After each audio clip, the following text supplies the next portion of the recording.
Hello everyone, Lee here from FPL Family. Hope you're enjoying your summer break so far. Didn't enjoy the England game quite so much against Senegal last night. Nice of Thomas Tuchel to roll out a 4-4-2 and try that against an opposition where, frankly, I think we could all see that wasn't going to work. But never mind. 3-1, perhaps it's not coming home, or perhaps we should all just calm down and give Thomas Tuchel a bit more time. A manager that hasn't been given a bit more time is, of course, Ange Postecoglou. You will be...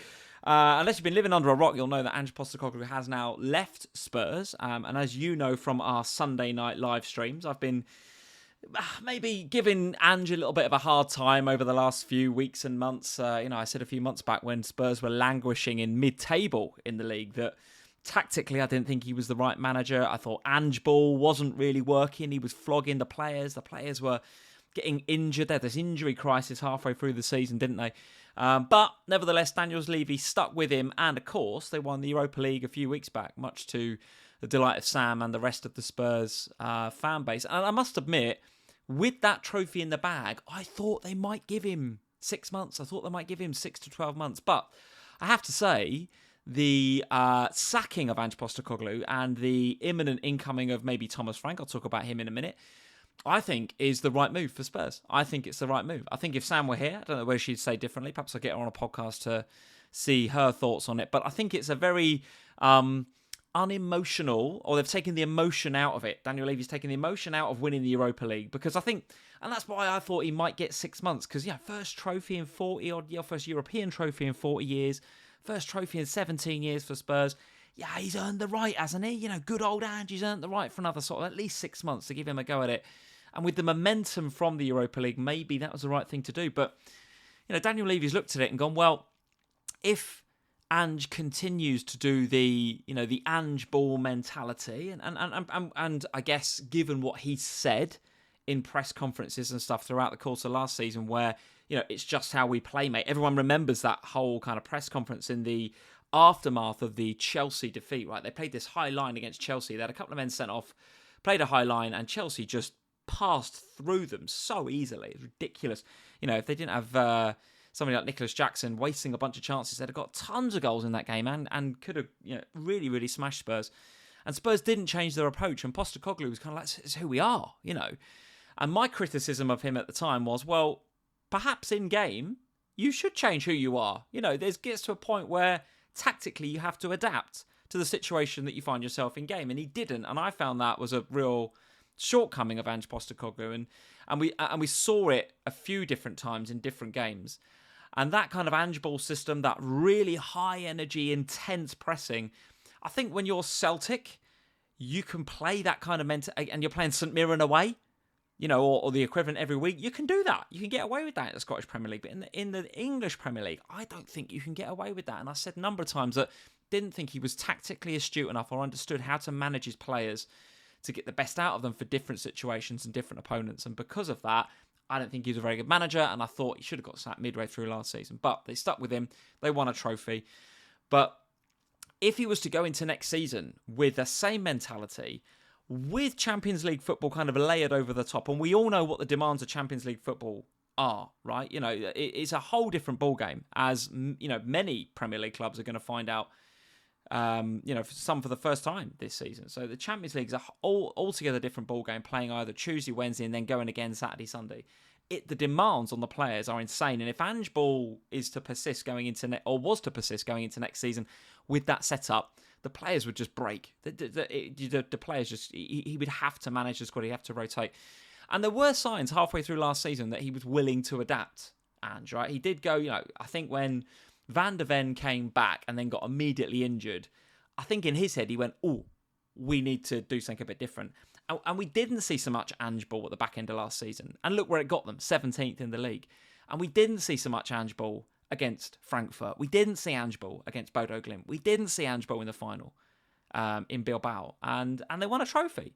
So what does that tell me? That tells me that his system, his signature system, Ange ball, works to an extent until the players break, and is not conducive to finding yourself in a league position where they would want to be. So I don't think he was the right man, and I think Daniel Levy has done the right thing by taking the emotion out of the Europa League win. Gone, thanks very much, Ange. You are And don't get me wrong, he goes down as a legend now at Spurs. He goes down in the Pantheon.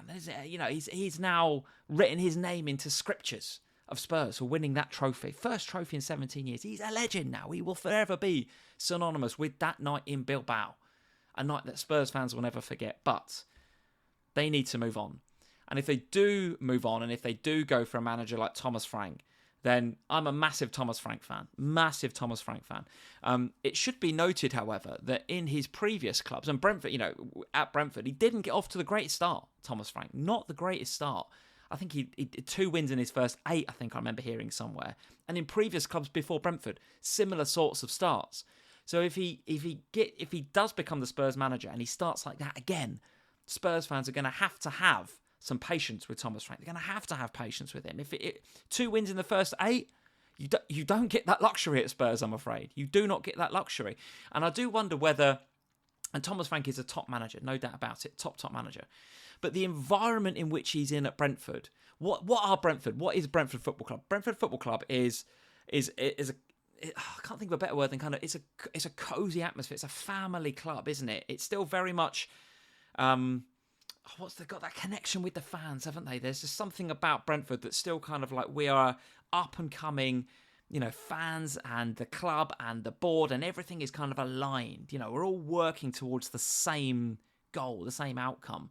And they're very data-led as well. You know, we shouldn't forget that Brentford were some of the pioneers in going after, or their scouting network going after, players to bring into Brentford on the basis of stats, of data, of taking a very, very, you know, data-driven approach to the way that they play the game. And Thomas Frank is, you know, he buys into that, right? As a club, they all buy into that. And I do wonder whether the way that the Spurs, you know, way that the Spurs setup is very different to the environment at Brentford, isn't it? Very different to the environment. It's, yes, there is still a connection with the fans. I don't know if it's as strong as Frank has got at Brentford, but maybe, you know, that's part of the role to come in and build that with the fans. Do Spurs kind of take a real data-driven approach? Well, I think in some quarters they do, but if Patrici, I think is the name of the guy, if he's coming back into the club, he's got a background of not taking a very data-led approach. In fact, his mentality is to take a very much just, you know, I want to go and see the player's gut feel, eye test kind of approach. So what worked for Frank at Brentford, as well as being a top coach, is the environment was there for him. It was there and set up for him to succeed in that environment, and they were all aligned on their approach and how they were going to go about things. For Frank to go into Spurs, that, in my opinion, they don't have that alignment at the back end just now. I mean, things might change over the summer, and they might do, but right now, Thomas Frank is going to be going into an environment where I don't think it is all aligned as a club. And therefore, will Spurs have the right environment for Thomas Frank to go and do what he does? You know, can they bring over some players? Can Brian Mbeumo go over to Spurs? I don't know. Is he? And no doubt about it, Mbeumo is a top player, and it would be a top signing for Spurs or Man United or whoever pick him up. But don't forget, he and Cunha, I keep seeing this stat on Twitter, he and Cunha were the top 2 for XG overperformers last season. So they are moments players. They outperform their XG.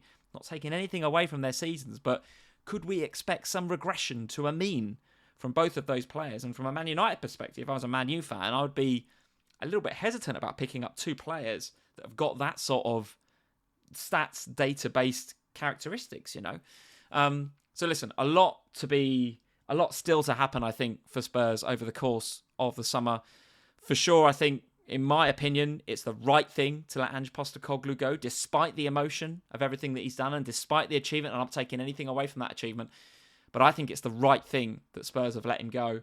And I think Frank would be a good appointment. He's got a really good track record of success and doing good things at football clubs with limited kind of budget, you know, and that's what Daniel Levy, despite getting in the Champions League now, I think that's what Daniel Levy will be looking for, is someone to overperform based on the salaries and the transfer fees that they pay. So could he be the right man? I don't know. Get in the Slack, get on Twitter, let me know your comments. Would love to hear from the Spurs fans. Want to hear from the Brentford fans as well. Let me know what you think. Ange Postecoglou out, is that the right thing or not? Thomas Frank in, is that right or not? I don't know. Let me know your thoughts. Thanks for listening to this podcast, guys. I'll be back throughout the summer dropping in little voice notes like this. So make sure you hit that follow, subscribe, wherever you listen to your podcasts, and get ready for the next one. Cheers, guys.